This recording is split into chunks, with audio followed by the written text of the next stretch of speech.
എല്ലാവർക്കും നമസ്കാരം. മാത്സ് വിത്ത് അഫ്നാസ് എന്ന യൂട്യൂബ് ചാനലിലേക്ക് നിങ്ങൾക്ക് ഏവർക്കും സ്വാഗതം. മക്കളെ, നമ്മൾ ഡിസ്കസ് ചെയ്തുകൊണ്ടിരുന്ന ചാപ്റ്റർ എന്ന് പറയുന്നത് SLC കുട്ടികളുടെ പാർട്ട് 1 ടെക്സ്റ്റിലെ മൂന്നാമത്തെ ചാപ്റ്ററായ അരിത്തമെറ്റിക് സീക്വൻസ് ആൻഡ് ഓൾജിബ്ര ആയിരുന്നു. അതിൻ്റെ സെക്കൻഡ് പാർട്ട് വീഡിയോ ആയിട്ടാണ് ഞാൻ നിങ്ങളിലേക്ക് വന്നേക്കുന്നത്. അപ്പോൾ നമുക്ക് ചാപ്റ്ററിലേക്ക് പോകാം. ശ്രദ്ധിക്കണം, നമ്മുടെ ഫസ്റ്റ് എക്സസൈസ് നമ്മുടെ ടെക്സ്റ്റിനകത്ത് പേജ് നമ്പർ 63 ഫസ്റ്റ് എക്സസൈസിലെ സെക്കൻഡ് ക്വസ്റ്റ്യൻ, രണ്ടാമത്തെ ക്വസ്റ്റ്യനാണിത്. രണ്ടാമത്തെ question, the terms of some arithmetic sequences in two specified positions are given below. Find the algebraic form of each. താഴെ ഒരു സീക്വൻസിലെ രണ്ട് പൊസിഷനിൽ നിൽക്കുന്ന രണ്ട് സ്ഥലങ്ങളിൽ നിൽക്കുന്ന ടേമുകൾ തന്നിട്ടുണ്ട്. അങ്ങനെയാണെങ്കിൽ ഇതിൻ്റെയൊക്കെ എന്ത് കാണാനാണ്? ഓൾജിബ്രൈക് ഫോം കാണാനാണ്. ഇതാണ് ഫസ്റ്റ് പാർട്ട് ചോദ്യം. ടോട്ടൽ 4 പാർട്ടുണ്ട്. രണ്ടാമത്തെ ക്വസ്റ്റ്യന് 4 പാർട്ട് ചോദ്യങ്ങളുണ്ട്. അല്ല, ഒന്നാമത്തെ പാർട്ട് ചോദ്യമാണിത്. ഫസ്റ്റ് ടേം 5, ഒന്നാമത്തെ ടേം 5 ആണ്. 10th ടേം 23, 10th ടേം 23 ആണ്. ഓക്കെ മക്കളെ, നമുക്ക് ഓൾജിബ്രൈക് ഫോം കാണണമെങ്കിൽ എന്താണ് വേണ്ടത്? ഓൾജിബ്രൈക് ഫോം 2 ഇക്വേഷൻസ് സാറ് കഴിഞ്ഞ ക്ലാസ്സിൽ പറഞ്ഞിരുന്നു. xn is equal to dn plus f minus d. അത് കഴിഞ്ഞ വീഡിയോയിൽ നമ്മൾ ഫസ്റ്റ് പാർട്ട് വീഡിയോയിൽ നമ്മൾ പറഞ്ഞിട്ടുണ്ടത്. ഇതിപ്പം ഈ വീഡിയോ ആണ് നിങ്ങൾ ആദ്യം കാണുന്നതെങ്കിൽ അത് കണ്ടിട്ട് വരിക. അപ്പം നല്ലോണം ഇത് മനസ്സിലാവുകയും ചെയ്യും. ഓക്കെ, അപ്പം എഫും വേണം ഡിയും വേണം. dn plus f minus d എന്നാണ്. ഡിയും എഫും ഉണ്ടെങ്കിലേ നമുക്ക് എന്ത് ചെയ്യാൻ പറ്റത്തുള്ളൂ? ആ ഒരു സീക്വൻസിൻ്റെ ഓൾജിബ്രൈക് ഫോം കാണാൻ പറ്റത്തുള്ളൂ. മക്കളെ, ഫസ്റ്റ് ടേം ഇവിടെ ഉണ്ടാ. എഫ് എന്ന് പറയുന്നത് ഫസ്റ്റ് ടേം 5 ആണ്. അതുകൊണ്ട് നമുക്ക് ഡിയും കൂടെ വേണം. ഡി ഉണ്ടെങ്കിലേ നമുക്ക് പ്രോബ്ലം ചെയ്യാൻ പറ്റത്തുള്ളൂ. അടുത്തടുത്തുള്ള ടേമുകൾ ഉണ്ടായിരുന്നെങ്കിൽ, ഇപ്പം ഫസ്റ്റ് ടേമും സെക്കൻഡ് ടേമും ഉണ്ടായിരുന്നെങ്കിൽ സെക്കൻഡ് ടേമിൽ നിന്ന് ഫസ്റ്റ് ടേം കുറച്ചായിരുന്നെങ്കിൽ ഡി കിട്ടിയാണ്. അല്ലെങ്കിൽ ഫസ്റ്റും സെക്കൻഡും തേർഡും ഉണ്ട്. തേർഡ് ടേമിൽ നിന്നും സെക്കൻഡ് കുറച്ചാൽ ഡി കിട്ടും. അടുത്തടുത്തുള്ള ടേമുകളാണെങ്കിൽ ആ ഒരു ടേമിൽ നിന്നും തൊട്ട് പുറകിലുള്ള ടേം കുറച്ചാൽ മതി. പക്ഷേ ഇവിടെ അടുത്തടുത്തുള്ള ടേമാണ് ഫസ്റ്റും 10th, ഒന്നാമത്തെ ടേമും 10th ടേമും. അപ്പം 1 മുതൽ 10 വരെ, 1 കഴിഞ്ഞ് 9 ടേം കഴിഞ്ഞാണ് 10th ടേം. ഓക്കെ, ഇവിടുന്ന് ഇങ്ങനെ 2 സ്പെസിഫൈഡ് പൊസിഷനിൽ, ഏതെങ്കിലും 2 പൊസിഷനിൽ എവിടെയെങ്കിലും നിൽക്കുന്ന 2 ടേമുകൾ വന്നിട്ട് നമ്മളോട് ഡി കണ്ടുപിടിക്കാൻ പറഞ്ഞാൽ നമുക്ക് ഡി കാണണം. ആ ഒരു പ്രോബ്ലത്തിന് ഒരു ഡി കാണണമെന്നുണ്ടെങ്കിൽ ഡി കാണുന്ന മാർഗ്ഗമാണ് കോമൺ ഡിഫറൻസ്, അല്ലെങ്കിൽ D is equal to, common difference ആണ് D is equal to term difference by position difference. Term difference by position difference. മക്കളെ എന്ന് പറഞ്ഞാൽ മലയാളത്തിൽ പറയുകയാണെങ്കിൽ പദങ്ങളുടെ വ്യത്യാസം ബൈ സ്ഥാന വ്യത്യാസം എന്ന് പറയും. പൊതുവ്യത്യാസം കാണാൻ ഡി കാണാൻ term difference by position difference. ടേമുകളുടെ ഡിഫറൻസ് കാണുക ബൈ പൊസിഷൻ ഡിഫറൻസ് കാണുക. അങ്ങനെ ടേമുകൾ ആരൊക്കെയാണ് ശ്രദ്ധിച്ച് നോക്കണം.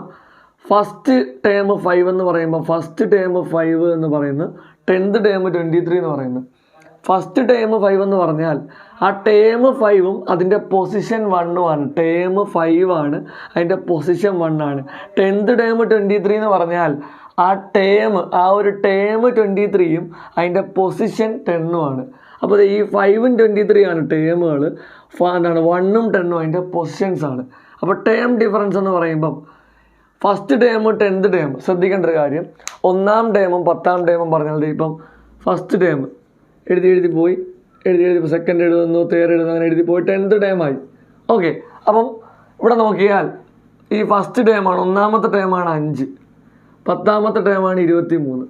അപ്പം ഫസ്റ്റും 10th ടേമും ഉണ്ടെങ്കിൽ എപ്പോഴും നമ്മൾ 10th ടേമിനെ ഏത് ടേം കുറയ്ക്കാവുള്ളൂ? ഫസ്റ്റ് ടേം, ദൂരെ നിൽക്കുന്ന ടേമിൽ നിന്നും ബാക്കിൽ നിൽക്കുന്ന ആളെ കുറയ്ക്കുക. അപ്പം ഇവിടെ നോക്കുമ്പം ഫസ്റ്റ് 10th ടേം ഏതാണ്? 23. അതാണ് ടേം ഡിഫറൻസ്. 10th ടേമായ 23ൽ നിന്നും മൈനസ് ചെയ്യുന്നു. ഫസ്റ്റ് ടേമായ ഏത് ടേം? 5. അതാണ് ടേം ഡിഫറൻസ്. ഇവരെ തമ്മിൽ കുറച്ച് ബൈ പൊസിഷൻ ഡിഫറൻസ്. ഇതാണ് പൊസിഷൻ. മക്കളെ, 23 എന്നുള്ള എത്രാമത്തെ ടേമാണ്? 10th ടേമാണ്. മൈനസ് 5 എന്നുള്ള എത്രാമത്തെ ടേമാണ്? 1ാമത്തെ ടേം. ഇതാണ് term difference by position difference. സത്യം പറഞ്ഞാൽ പെട്ടെന്നൊരു ട്രിക്കുണ്ട്. ഇങ്ങനെ ഫസ്റ്റ് ടേം 5, 10th ടേം 23 എഴുതിയാൽ ഇത് എന്താണ്? ന്യൂമറേറ്ററിൽ ഇവരെ തമ്മിൽ കുറയ്ക്കുന്നു. 23 - 5. ഡിനോമിനേറ്ററിൽ 10 - 1. സിമ്പിളാണ്. 23 - 5 ബൈ 10 - 1. അങ്ങനെ ഓർത്ത് വെച്ചാൽ മതി. നമ്മൾ ആ പറഞ്ഞതാണ് യഥാർത്ഥ ഐഡിയ. ഓക്കെ, 23ൽ നിന്ന് 5 പോയാൽ 18 എന്ന് കിട്ടും. ബൈ 10ൽ നിന്ന് 1 പോയാൽ 9. 18/9 കട്ട് ചെയ്യുമ്പം 9 × 1 9, 9 × 2 18. ഡി എത്ര മക്കളെ? D2 എന്ന് കിട്ടുള്ളൂ. D2 ആണ്. അടുത്തത് ഫസ്റ്റ് ടേം നമുക്കറിയാം. ക്വസ്റ്റ്യനിൽ തന്നെ ഉണ്ട് x1, അല്ലെ ഫസ്റ്റ് ടേം 5 ആണെന്ന്. എഫ് 5 ആണ്. ഡി നമുക്കിപ്പോൾ കിട്ടി 2 ആണെന്ന്. എഫും ഡിയും ഉണ്ടെങ്കിൽ ഓൾജിബ്ര കാണാൻ xn is equal to dn plus f minus d. ഇതാണ് നമ്മുടെ ഇക്വേഷൻ. ഓക്കെ, ഡി ആരാണ് 2n പ്ലസ് എഫ് ആരാ 5 മൈനസ് ഡി ആരാണ് 2 ആണ്. 2n പ്ലസ് 5 മൈനസ് 2 എത്ര 3 അല്ലേ? അപ്പോൾ എക്സ് എൻ എത്ര എന്ന് കിട്ടും? 2n plus 3. X n is equal to 2n plus 3. Doubt ഉണ്ടെങ്കിൽ ഈ ഒരു ചെയ്തേക്കുന്ന ആൻസർ കറക്റ്റാണോ നമുക്ക് ചെക്ക് ചെയ്യാൻ വേണ്ടി നമ്മൾ നേരത്തെ കഴിഞ്ഞ പാർട്ട് വീഡിയോയിൽ ഓൾജിബ്ര പറഞ്ഞപ്പോൾ നമ്മൾ പറഞ്ഞൊരു ട്രിക്കുണ്ട്. എന്നിന് 1 ഇട്ട് കൊടുത്ത് നോക്കുക. അപ്പോൾ ഫസ്റ്റ് ടൈം 5 ആണോ കിട്ടുന്നതെന്ന് നോക്കാം. ഇതേ എന്നിന് 1 ഇടുക. അപ്പോൾ x1 ആണത് first time. x1 equal 2 into 1 2 plus 3 5. അത് ഫസ്റ്റ് ടൈം അല്ലേ? അപ്പോൾ കറക്റ്റാണ്. പിന്നെ ഡൗട്ട് ഉണ്ടെങ്കിൽ 10th ടൈം നമ്മുടെ ഉണ്ട്. 10th ടൈം ഉണ്ട് 23 ആണെന്ന്. എക്സിന് 10 ഇട്ട് കൊടുത്താൽ 10th ടൈം കിട്ടത്തില്ലേ? x10 equal 2 into 10 20 plus 3 23. Okay അല്ലേ? നോക്കുക. ദേ രണ്ടാമത്തെ ചോദ്യം. First term 5 7th term 23. ചെറിയൊരു മാറ്റമുള്ളൂ. നേരത്തെ 10th ടൈം ആയിരുന്നു 23, ഇപ്പം 7th ടൈം 23. അതാണ് ക്വസ്റ്റ്യനിൽ വന്ന മാറ്റം. നമ്മൾ ആദ്യം തന്നെ എന്താണ് കാണുന്നത്? നമുക്കറിയാം ഫസ്റ്റ് ടൈമും ഡി ഉണ്ടല്ലേ പറ്റത്തുള്ളൂ. നേരത്തെ നമ്മൾ പറഞ്ഞു. അപ്പോൾ ഇവിടെ എന്ത് കാണാം? ആദ്യം ഡി കാണാം. ഡി എങ്ങനെയാണ് കാണുന്നത്? D is equal to term difference by position difference. അവിടെ ഷോർട്ടാക്കി വേണമെങ്കിൽ term difference TD by PD എന്ന് പഠിച്ചു വെക്കാം. ഓക്കെ. അപ്പോൾ ഇവിടെ ടേമുകൾ ആരൊക്കെയാണ്? 23 5 അല്ലേ? 23 മൈനസ് 5 ബൈ ഇവരെ തമ്മിൽ കുറയ്ക്കുക 7 മൈനസ് 1. 23 5 പോയാൽ എത്ര? 18 ബൈ 7 1 പോയാൽ 6. ഇങ്ങനെ കട്ട് ചെയ്യുമ്പോൾ വരുന്ന 6 ഇൻറ്റു 1 6 6 ഇൻറ്റു 3 ആണ് 18. ഇപ്പോൾ ഡിയുടെ വാല്യൂ 3. ഇവിടെ ഫസ്റ്റ് ടേം ഓൾറെഡി ക്വസ്റ്റ്യനിലുണ്ട് 5 ആണ്. മക്കളെ ഡി ശ്രദ്ധിക്കാനുള്ള ഡി 3 ആണ്. നോക്കുക ഡി 3 ആണ്. Equation xn is equal to dn plus F minus d എന്ന. അപ്പോൾ xn is equal to d ആരാ? അതെ 3n plus F 5 minus D ആരാ? അതെ 3. 3n പ്ലസ് 5 മൈനസ് 3 2 ആണ്. ഇതാണ് നമ്മൾ algebra. 3n plus 2 first time കണ്ടുപിടിച്ച് നോക്കാം. x1 3 ഇൻറ്റു 1 ഒന്ന് ആലോചിച്ചാൽ ഇത്ര ചെയ്താൽ മതി.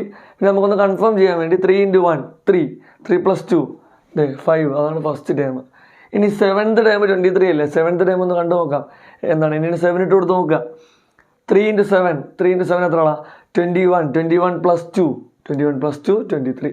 ഓക്കെ. ശ്രദ്ധിക്കാം. മൂന്നാമത്തെ ചോദ്യം ഇവിടെ. 5th time 10 10th time 5. എടാ 5ാമത്തെ ടൈം 10 ആണ്. 10ാമത്തെ ടൈം 5 ആണ്. ഈ ക്വസ്റ്റ്യൻ ശ്രദ്ധിക്കണം. എപ്പോഴും ഒരു സീക്വൻസിൻ്റെ ക്വസ്റ്റ്യൻ കാണുമ്പോൾ ശ്രദ്ധിക്കണം മക്കളെ. 2 പൊസിഷൻസിൽ 2 സ്പെസിഫൈഡ് പൊസിഷൻസിലെ ടേം തന്നാൽ നമ്മൾ ശ്രദ്ധിക്കേണ്ട കാര്യമാണ് ഈ സീക്വൻസ് ഇൻക്രീസിങ് ആണോ, കൂടുന്ന സീക്വൻസ് ആണോ അതോ കുറയുന്നതാണെന്ന് വെച്ചാൽ ആ ഒരേ ടേമുകൾ വരുമ്പോൾ സീക്വൻസ് കൂടുന്നുണ്ടോ അല്ല ഈ സീക്വൻസ് കുറയുന്ന സീക്വൻസ് ആണോ? നമ്മൾ ശ്രദ്ധിച്ച് നോക്കിയാൽ 5ാമത്തെ ടൈം 10 ആണ്. 5ാമത്തെ ടൈം 10 ആണ്. 10ാമത്തെ ടൈം 5 ആണ്. സീക്വൻസ് കുറയാണ് എന്ന് വെച്ചാൽ നമ്മൾ എഴുതി വരുമ്പോൾ 5ാമത്തെ ടൈം ഫസ്റ്റ് ടൈം ഉണ്ട്, സെക്കൻഡ് ഉണ്ട്, തേർഡ് ഉണ്ട്, ഫോർത്ത് ഉണ്ട്. 5ാമത്തെ ടൈം എന്ന് പറയുന്നത് എത്രയാണ്? 10 ആണ്. ഇനി എഴുതി പോകുമ്പോൾ 10ാമത്തെ ടൈം എന്ന് പറയുന്നത് 5 ആണ്. അങ്ങനെയാണ് കിടക്കുന്നത്. ഓക്കെ. നമ്മൾ കാണേണ്ടത് ഡി കാണാൻ term difference by position difference. Term difference by position difference. ടേമുകൾ ആരൊക്കെയാണ്? അതെ ഇവരെ തമ്മിലല്ലേ നമ്മൾ കുറച്ചുകൊണ്ടിരുന്നത്. അത് ശ്രദ്ധിച്ച് ഞാൻ ആദ്യം അത് പറഞ്ഞത്. 5ാമത്തെ ടൈമും 10ാമത്തെ ടൈമും തന്നാൽ 10ാമത്തെ ടൈം 5ഉം 10ഉം പറയുമ്പം 10 ആണ് 5 കഴിഞ്ഞ് ദൂരെ നിൽക്കുന്ന ടൈം. അതിൽ നിന്ന് ആ 10ാമത്തെ ടൈമിൽ നിന്ന് 5ാമത്തെ ടൈം കുറയ്ക്കാവുള്ളൂ. 10ാമത്തെ ടൈം ആരാ? 10ാമത്തെ ടൈമായ 5ൽ നിന്നും മൈനസ് ചെയ്യണം 5ാമത്തെ ടൈമായ 10. ഓക്കെ. 5ാമത്തെ ടൈം 10ാമത്തെ ടൈം ദൂരെ നിൽക്കുന്ന ടൈം 10ാമത്തെ ടൈമാണ്. അങ്ങനെ ആലോചിച്ചാൽ മതി. ആ പൊസിഷൻ നോക്കി ദൂരെ നിൽക്കുന്ന ഏതാണ്? 5ഉം 10ഉം പറയുമ്പം ദൂരെ നിൽക്കുന്ന പൊസിഷൻ 10 ആണ്. 10ാമത് നിൽക്കുന്ന ടൈം എത്രയാണോ അതിൽ നിന്നും 5ാമത് നിൽക്കുന്ന ടൈം എത്രയാണോ അത് കുറയ്ക്കണം. 10ാമത് നിന്ന ടൈം 5 മൈനസ് 5ാമത് നിന്ന ടൈം 10. അതാണ് ടേമുകൾ തമ്മിൽ കുറച്ച്. ഇനി പൊസിഷൻ. ഈ 5 എന്ന് പറയുന്ന ടൈമിൻ്റെ പൊസിഷൻ ഏതാണ്? 5 എന്ന് പറയുന്ന ടൈമിൻ്റെ പൊസിഷനാണ് 10 മൈനസ് 10 എന്ന് പറയുന്ന ടൈമിൻ്റെ പൊസിഷനാണ് 5. ഓക്കെ. അപ്പോൾ നോക്കുക 5 മൈനസ് 10. 5 മൈനസ് 10 എന്ന് പറഞ്ഞാൽ ഒരു പോസിറ്റീവ് ഒരു നെഗറ്റീവ്. വലുതിന് ചെറുത് കുറച്ച് വലുതിൻ്റെ സൈൻ കൊടുക്കുക. 10 10ൽ നിന്ന് 5 കുറയ്ക്കുക. അപ്പോൾ 5 വരും. എന്തഞ്ച് വരും? -5. 10 മൈനസ് 5 അതും 5 എന്ന് തന്നെ വരും. 5ഉം 5ഉം എന്ത് ചെയ്യാം? കട്ട് ചെയ്യാം. 5 ഇൻറ്റു 1 5 5 ഇൻറ്റു 1 5. എന്തുകൊണ്ടാണ്? -1. ഡി -1 ആണ്. ഓക്കെ. ഡി നമുക്ക് -1 കിട്ടി. ഡി കിട്ടി. ഇനി എന്താണ്? കഴിഞ്ഞ പ്രോബ്ലത്തിലൊക്കെ ഫസ്റ്റ് ടേം ഉണ്ടായിരുന്നു. ഇവിടുത്തെ ഇത് ഫസ്റ്റ് ടേം അല്ല. ഫസ്റ്റ് ടേം എന്ന് പറഞ്ഞാൽ എടുക്കുകയും ചെയ്യരുത്, തെറ്റിക്കരുത്. ഫസ്റ്റ് ടേം കണ്ടുപിടിക്കണം. ഇവിടെ ഫസ്റ്റ് ടേം ഇല്ല. ഫസ്റ്റ് ടേം കണ്ടുപിടിക്കണം. ഫസ്റ്റ് ടേം കാണാൻ, ഒന്നാമത്തെ ടേം കാണാൻ അല്ലെങ്കിൽ x1 കാണാൻ നമ്മുടെ കയ്യിൽ എത്രാമത്തെ, അഞ്ചാമത്തെ ടേം ഉണ്ട്. അഞ്ചാമത്തെ ടേമിൽ നിന്ന് ഒരു സ്റ്റെപ്പ് ഫ്രണ്ടിലോട്ട് പോകുമ്പോഴല്ലടാ സീക്വൻസിൽ ഡി കൂട്ടി പോകുമ്പോഴാണ് സീക്വൻസിൽ ഓരോ ടേമുകൾ കിട്ടുന്നത്. ഡി കൂട്ടി പോയാൽ മതി. ഫസ്റ്റ് ടേമിൻ്റെ ഒരു ഡി കൂട്ടിയാൽ സെക്കൻഡ് ടേം, സെക്കൻഡ് ടേമിൻ്റെ ഒരു ഡി കൂട്ടിയാൽ തേർഡ് ടേം, തേർഡ് ടേമിൻ്റെ ഒരു ഡി കൂട്ടിയാൽ ഫോർത്ത് ടേം, ഫോർത്തിൻ്റെ ഒരു ഡി കൂട്ടിയാൽ ഫിഫ്ത്ത്, അങ്ങനെയാണ് പോകുന്നത്. നമുക്ക് ഒന്നാമത്തെ അതുപോലെ ബാക്കിലോട്ട് വരുമ്പോൾ ഡി കുറച്ച് വരണം. അഞ്ചാമത്തെ ടേമിൽ നിന്നും ഒരു ഡി കുറച്ചാൽ നാലാമത്തെ ടേം, ഒരു ഡി കൂടെ കുറച്ചാൽ 3, അങ്ങനെയല്ലേ ബാക്കിലോട്ട് വരുന്നത്. അങ്ങനെയാണെങ്കിൽ 5ൽ നിന്നും ഒരു ഡി കുറച്ചാൽ നാലാമത്തത്, ഒരു ഡി കുറച്ചാൽ മൂന്നാമത്തത്, ഒരു ഡി കുറച്ചാൽ രണ്ടാമത്തത്, ഒരു ഡി കൂടെ കുറച്ചാൽ ഒന്നാമത്തത്. ഓക്കെ, എത്ര വട്ടം കുറച്ച്? 1 2 3 4. അഞ്ചാമത്തെ ടേമിൽ നിന്നും 4 ഡി കുറയ്ക്കുമ്പോഴാണ് 1 എത്തുന്നത്. അത് ഈ 4 വട്ടം വരുന്നതിന് ഒരു ഒറ്റ വരവ് നമ്മൾ വരികയാണ്. അഞ്ചാമത്തെ ടേമിൽ നിന്നും എത്ര ഡി? 4 ഡി അങ്ങ് കുറച്ചാൽ മതി. 4 ഡിഫറൻസ് കുറച്ച് വന്നാൽ നമുക്ക് ഒന്നാമത്തെ ടേം കിട്ടും. അപ്പം അഞ്ചാമത്തെ ടേമായ x5ൽ നിന്നും കുറയ്ക്കണം 4 ഡി. അഞ്ചാമത്തെ ടേം ആരാടാ? അഞ്ചാമത്തെ ടേമായ 10ൽ നിന്നും എത്ര ബാക്കിലോട്ട് വരണം? 4 സ്റ്റെപ്പ് ബാക്കിലോട്ട്. 4 സ്റ്റെപ്പ് ബാക്കിൽ വെച്ചാൽ നമുക്ക് 1ലാണ് നമ്മൾ വന്ന് നിൽക്കുന്നത്. അങ്ങനെ ആലോചിച്ചാൽ മതി. ഓക്കെ, 4 ഡി എന്തോ മക്കളെ? 4 ഡി എന്ന് പറഞ്ഞാൽ -1 ആണ്. ഇത് ഇവിടെ കണ്ടുപിടിച്ച് വെച്ചിട്ടുണ്ട്. 10 -4 ഇൻറ്റു -1, -4 ഇൻറ്റു -1 +4, 10 + 4 14 എന്ന് കിട്ടും. First term 14. ഫസ്റ്റ് ടേമിനെയാണ് നമ്മൾ എഫ് എന്ന് പറയുന്നത്. F equal x1 equal 14. First term നമുക്ക് 14 എന്ന് കിട്ടി. ഇനി നമുക്ക് കാണേണ്ട മക്കളെ ഓൾജിബ്രയാണ്. ഓൾജിബ്രക് ടേം കാണണം. ഓൾജിബ്രക് ടേം കാണുന്ന equation xn is equal to dn plus F minus D. ഇതാണ് equation. xn is equal to dn plus F minus D. xn is equal to D ആരാടാ? ഡി ശ്രദ്ധിക്കണം, -1n പ്ലസ് എഫ് ആരാടാ? 14 minus ഇവിടെ already ഉള്ളതാണ്. ഡിയുടെ value കൊടുക്കുമ്പം അവിടെ ഒരു മൈനസ് കൂടെ വരും. ഈ മൈനസ് ഓൾറെഡി ഉള്ളതാണ്. ഡിയുടെ വാല്യൂ രണ്ട് മൈനസായി. ഓക്കെ, -1n നമ്മൾ എന്താണ് പറയുന്നത്? -1n നമ്മൾ പറയുന്നതാണ് -n. 1 × n ആടാ, -n പ്ലസ് 14 -1 പ്ലസ് ആയി 14 + 1 15. ഇതാണ് നമ്മുടെ algebra. xn is equal to -n plus 15. Okay, ഈ സ്റ്റെപ്പ് ശ്രദ്ധിച്ചോണം. ഇത് ഡൗട്ട് വരുന്നവർ നോക്കിക്കോണം. ഫസ്റ്റ് ടേം കാണാൻ 5ൽ നിന്നും ഇപ്പോൾ 5ാമത്തെ സ്റ്റെപ്പിൽ നിൽക്കണം. നമുക്കൊരു എക്സാമ്പിൾ ചോദിച്ചാൽ 5ാമത്തെ സ്റ്റെപ്പിൽ നിൽക്കുക. നമുക്ക് ബാക്കിൽ 1ാമത്തെ സ്റ്റെപ്പിൽ വരണം. നമ്മൾ 5ൽ നിന്ന് ഒരു സ്റ്റെപ്പ് ബാക്കിൽ വരുമ്പോൾ 5ൽ നിന്ന് ഒരു സ്റ്റെപ്പ് ബാക്കിൽ വരുമ്പം 4ലെത്തും. ഒരു സ്റ്റെപ്പ് കൂടെ ബാക്കിൽ വന്നാൽ 3ലെത്തും. ഒരു സ്റ്റെപ്പ് കൂടെ ബാക്കിൽ വന്നാൽ 2ലെത്തും. ഒരു സ്റ്റെപ്പ് കൂടെ ബാക്കിൽ വന്നാൽ 1ലെത്തും. എന്ന് വെച്ചാൽ 5ൽ നിൽക്കുന്ന ഒരാൾക്ക് അല്ലെങ്കിൽ 5ൽ നിൽക്കുന്ന ടേമിൽ നിന്ന് 1ലേക്ക് വരണമെങ്കിൽ 4 ഡി ബാക്കിലേക്ക് വരണം. ഓർത്ത് വെക്കുക കേട്ടോ, അത് മക്കളൊന്ന് ഓർക്കുക. അതുപോലെ ഇങ്ങനത്തെ ക്വസ്റ്റ്യൻ വന്നാൽ 5ാമത്തെ ടൈം 10, 10ാമത്തെ ടൈം 5, ഒരു കണക്ഷൻ ഉണ്ടോ? 5ാമത്തത് 10, 10ാമത്തത് 5, 5 5 10 10 അങ്ങനെ വരുന്ന ക്വസ്റ്റ്യൻ ഉണ്ട്. അങ്ങനെ വരുന്ന ക്വസ്റ്റ്യനുകളെല്ലാം D-1 ആയിരിക്കും. ഇവിടെ ഒന്ന് ഓർത്ത് വെച്ചേക്കണം. ചെയ്യേണ്ടെന്നല്ല, ചെയ്യണം, ഒന്ന് ഓർത്ത് വെച്ചേക്കുക. ഇപ്പോൾ ഉദാഹരണം പറഞ്ഞാൽ 8th ടേം 12, 12th ടേം 8. ചെയ്യാതെ തന്നെ നമുക്ക് പറയാൻ പറ്റും. ചെയ്യാതെ തന്നെ നമുക്ക് പറയാം അവിടുത്തെ ഡി എന്തായിരിക്കും എന്ന് പറയാം, -1 ആയിരിക്കും എന്ന് ഉറപ്പിച്ച് പറയാൻ പറ്റും. ഇങ്ങനെ കണക്ഷൻ ഉള്ളത് കണ്ട. 8th ടേം 12, 12th ടേം 8, 8 8 12 12 ഇത് കണ്ട. അതുപോലെ അങ്ങനെ വരുന്ന ക്വസ്റ്റ്യൻ്റെ D-1 ആയിരിക്കും. ചെയ്യണം എങ്കിലും നമുക്ക് ഒന്ന് അറിയാമല്ലോ, നേരത്തെ നമുക്ക് അറിഞ്ഞിരുന്നതുകൊണ്ട് ചെയ്യാമല്ലോ. അതുപോലെ കുറയുന്ന സീക്വൻസ് ഡിക്രീസ് ചെയ്യുവാണെങ്കിൽ കുറഞ്ഞ് വരും ടേമുകൾ, അടുത്തടുത്ത ടേമുകൾ പറയുമ്പോൾ കുറയുന്നുണ്ടെങ്കിൽ കുറയുന്ന സീക്വൻസിൻ്റെ ഡിഫറൻസ് എപ്പോഴും നെഗറ്റീവ് ആയിരിക്കും. കുറയുക എന്ന് പറഞ്ഞാൽ കുറച്ച് പോകുന്നുണ്ടല്ലോടാ കുറയുന്ന. അപ്പം ഒരു ടേമിൽ നിന്ന് അടുത്തത് എന്താണ്, 1 കുറയ്ക്കുമ്പോഴാണ് അടുത്ത ടേം കിട്ടുന്നത്. അങ്ങനെയാണ് ടേം കിട്ടിപ്പോകുന്നത്. അപ്പം ഓൾജിബ്ര ഇതാണ്. ഡൗട്ട് ഉണ്ടെങ്കിൽ ഇത് കിട്ടിയപ്പം ആൻസർ കറക്റ്റ് ആണോ എന്ന് കൺഫേം ചെയ്യണമെങ്കിൽ ഈ കിട്ടിയേക്കുന്ന ആൻസർ ഇതിൽ എന്നിന് 1 ഇട്ട് കൊടുത്ത് നോക്കാം. അപ്പോൾ ഫസ്റ്റ് ടൈം കിട്ടി x1 ഈസ് ഈക്വൽ ടു -1 + 15. -1 + 15 എത്ര? -1 + 15 ആൻസറാണ് 14. അതാണ് ഫസ്റ്റ് ടൈം 14. ഓക്കെ, ക്ലിയർ അല്ലേ? അപ്പോൾ മക്കളെ നോക്കണം, നമ്മുടെ രണ്ടാമത്തെ ക്വസ്റ്റ്യൻ്റെ 4ാമത്തെ ലാസ്റ്റ് പാർട്ട് ചോദ്യമാണ്. 8th term 2, 12th term 8. 8th term 2 ആണ്, 12th ടേം 8 ആണ്. സീക്വൻസ് എന്താണ്? സീക്വൻസ് കൂടുന്നുണ്ട്, അപ്പോൾ ഇൻക്രീസ് ചെയ്യുന്ന സീക്വൻസ് ആണ്. ഓക്കെ, അപ്പം ഡി എന്തായാലും പോസിറ്റീവ് വരത്തുള്ളൂ. മക്കളെ നോക്കുക, term difference by position difference. ടേമുകൾ കുറയ്ക്കുക. 8th ടേമും 12th പറയുമ്പം ഏതിനേതേ കുറയ്ക്കാവുള്ളൂ? 8th ഉം 12th പറയുമ്പം 8th ടേം 2 ആണ്, 12th ടേം 8 ആണ്.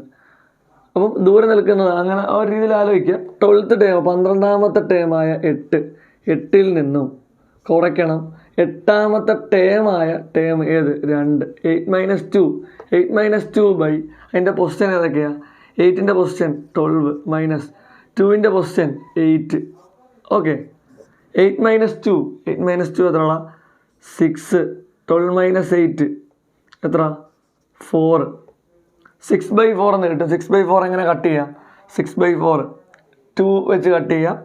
2 × 2 4, 2 × 3 ആണ് 6. ആൻസർ ഡി 3/2 ആണ്. 3/2. ഡി 3/2 എന്ന് കിട്ടി. ഡി ഉണ്ട്. ഏത് ടൈം വേണം? ഫസ്റ്റ് ടൈം വേണം. ഫസ്റ്റ് ടൈം ഉണ്ടായി ഇവിടെ. 8th ഉം 12th ഉള്ള ഫസ്റ്റ് ടൈം കാണാൻ പറ്റും. എങ്ങനെയാ? നേരത്തെ ഇതുപോലെ x1 = നമുക്ക് 80 നിന്നാണ് ഏതിലേക്ക് വരേണ്ടത്? 8ൽ നിന്നാണ് ഫസ്റ്റിലേക്ക് വരേണ്ടത്. നേരത്തെ കഴിഞ്ഞ പ്രോബ്ലത്തിൽ 5th നിന്നും ഫസ്റ്റിലേക്ക് വന്നപ്പോൾ 4D 4D ആണ് കുറച്ചത്. അപ്പം 8ൽ നിന്നും എങ്ങനെ ഫസ്റ്റിലേക്ക് വരുന്നത്? 8ാമത്തെ ടേമിൽ നിന്നും എത്ര ഡി കുറയ്ക്കണം? 7D കുറച്ചാലേ പറ്റത്തുള്ളൂ. കാരണം നോക്കിയാൽ മതി, 8 - 7 1. നേരത്തെ നമ്മൾ കഴിഞ്ഞ പ്രോബ്ലത്തിൽ 1ാമത്തെ ടേമിലെത്താൻ 5ാമത്തെ ടേമിൽ നിന്ന് 4D അല്ലേ കുറച്ചത്? 5 - 4 1. ഓക്കെ, അപ്പോൾ അതാണ് നമ്മൾ ചെയ്യുന്നത്. 8ാമത്തെ ടേം ആരാണ്? 8ാമത്തെ ടേമായ 2ൽ നിന്നും 7 × എത്ര? 7 × D എത്രയാണ്? 3/2. അപ്പം 2 - 7 × 3 7 × 3 21 21/2. ക്രോസ് ചെയ്യാനുള്ള എളുപ്പത്തിന് ചിലർ ചെയ്തില്ലെങ്കിലും കുഴപ്പമില്ല. 2 - 21/2 അത് എളുപ്പത്തിന് വേണ്ടി നമ്മൾ എന്ത് ചെയ്യും? 2/1 എന്നാക്കാം. 2/1 - 21/2. ഫ്രാക്ഷൻ കുറയ്ക്കുമ്പോൾ ഫ്രാക്ഷൻ തമ്മിൽ ഒരു നോർമൽ നമ്പറും ഫ്രാക്ഷനും വരുമ്പോൾ കുറയ്ക്കാനുള്ള എളുപ്പത്തിനാണ് ഇങ്ങനെ എഴുതിയത്. അപ്പോൾ ഇത് നോക്കുക, x1 നമുക്ക് കിട്ടും. എന്ത് കിട്ടും? ക്രോസ് ചെയ്യുക. 2 × 2 4 - 1 × 21 21/1 × 2 2. x1 എന്ന് പറയുന്നത് 4 - 21 4 - 21 എത്ര? 21ൽ നിന്ന് 4 കുറച്ച് വലുതിൻ്റെ സൈനായ നെഗറ്റീവ് കൊടുക്കും. 21 - 4 17 -17/2 എന്ന് കിട്ടും. ഇതാണ് നമ്മുടെ x1 എന്ന് പറയുന്നത്. ഇതാണ് നമ്മുടെ x1. നമുക്ക് കാണേണ്ടത് എന്താണ്? ഓൾജിബ്ര അല്ലേ കാണേണ്ടത്? x1 അല്ലെങ്കിൽ f കിട്ടി. x1 = f = -17/2. അപ്പോൾ എന്ത് വരും? xn equation xn = dn + f - d എന്ന. അപ്പോൾ d ആരാ? d നോക്കിക്കോണം. d 3/2 ആണ്. 3/2n പ്ലസ് ഫസ്റ്റ് ടേം -17/2 ആണ്. -17/2 മൈനസ് ഡി ആരാടാ? ഡി നോക്കിയാൽ ഡി പോസിറ്റീവ് ആണ്. 3/2 = 3/2n. 2 മൈനസ് വന്നാൽ 2 മൈനസ് ആണ് വരുന്നതെങ്കിൽ ആഡ് ചെയ്തിട്ട് മൈനസ് സൈൻ കൊടുത്താൽ മതി. 17/2 ഉം 3/2 കൂടെ ആഡ് ചെയ്യുമ്പം ഡിനോമിനേറ്റർ സെയിം ആണ്. ന്യൂമറേറ്റർ തമ്മിൽ കൂട്ടിയാൽ മതി. 17ഉം 3ഉം കൂടെ കൂട്ടുമ്പം 20/2. സൈൻ നെഗറ്റീവ് ആണ്. 2 നെഗറ്റീവ് വന്നാൽ ആഡ് ചെയ്യുക, നെഗറ്റീവ് സൈൻ കൊടുക്കുക. 3/2n - 20/2 20ൻ്റെ പകുതി 20/2 കട്ട് ചെയ്യുമ്പോൾ ആൻസർ എത്ര വരും? 10 എന്ന് വരും. ഇതാണ് xn. 3/2n - 10. ഓക്കെ, ഇങ്ങനെ ഇട്ടിരുന്നാൽ മതി ആൻസർ. അപ്പോൾ ഓക്കെ, ഇതാണ് ഓൾജിബ്ര കാണുന്നത്. അപ്പോൾ മക്കളെ, നമ്മുടെ ചാനൽ ഇനിയും സബ്സ്ക്രൈബ് ചെയ്യാത്ത കുട്ടികളുണ്ടെങ്കിൽ നമ്മുടെ ചാനലൊന്ന് സബ്സ്ക്രൈബ് ചെയ്യുക. നിങ്ങൾക്ക് ഈ വീഡിയോ ഉപകാരപ്പെട്ടു, നിങ്ങളുടെ കൂട്ടുകാർക്ക് ഉപകാരപ്പെടുമെന്ന് തോന്നിയാൽ ഈ ചാനൽ നിങ്ങളുടെ കൂട്ടുകാരിലേക്കൊന്ന് ഷെയർ ചെയ്യുക. അപ്പോൾ അടുത്തൊരു വീഡിയോയുമായി വീണ്ടും കാണുന്നതുവരെ എല്ലാവർക്കും ഗുഡ് ബൈ.